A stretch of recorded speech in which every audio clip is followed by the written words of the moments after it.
Proverbs 25:12 says, "As an earring of gold and an ornament of fine gold, so is a wise reprover upon an obedient ear."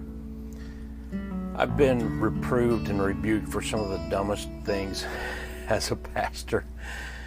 Here's a short list of things I've been reproved for. Is, first of all, having a goatee with a shaved head before I had the full beard. One lady said she couldn't listen to me knowing that I had a shaved head and a goatee because that's what the devil looks like. I asked her, when did she ever see the devil? And she said she'd never seen him personally, but that's how she always pictured him. She wasn't about to listen to a preacher that looked like what she thought the devil looked like.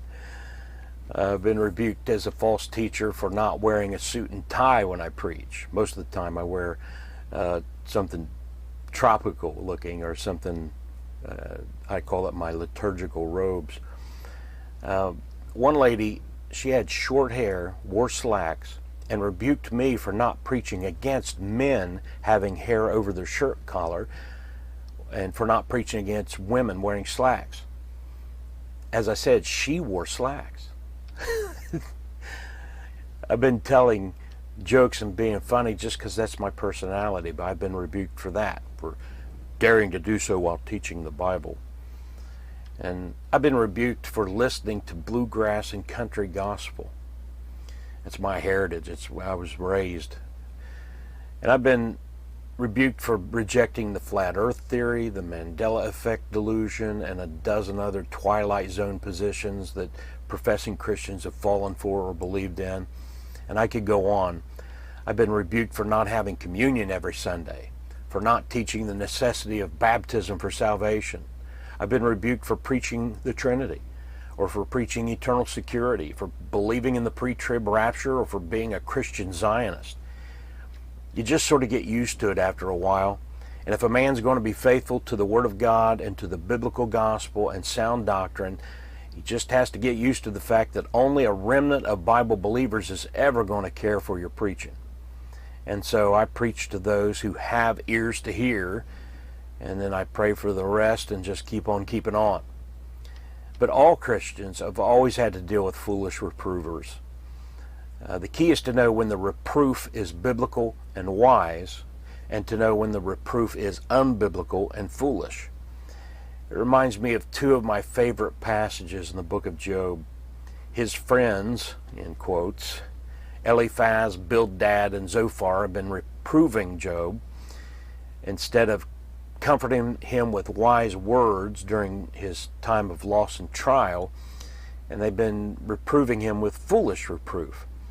And in Job 12:2 he said, "No doubt but ye are the people, and wisdom shall die with you." I love that sort of biting sarcasm toward foolish bloviators.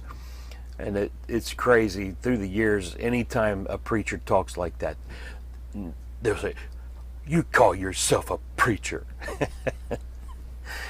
But later on in Job chapter 16, verses 1 through 3, then Job answered and said, "I have heard many such things. Miserable comforters are ye all. Shall vain words have an end? Or what emboldeneth thee?" I'm going to say it again. "What emboldeneth thee that thou answerest?"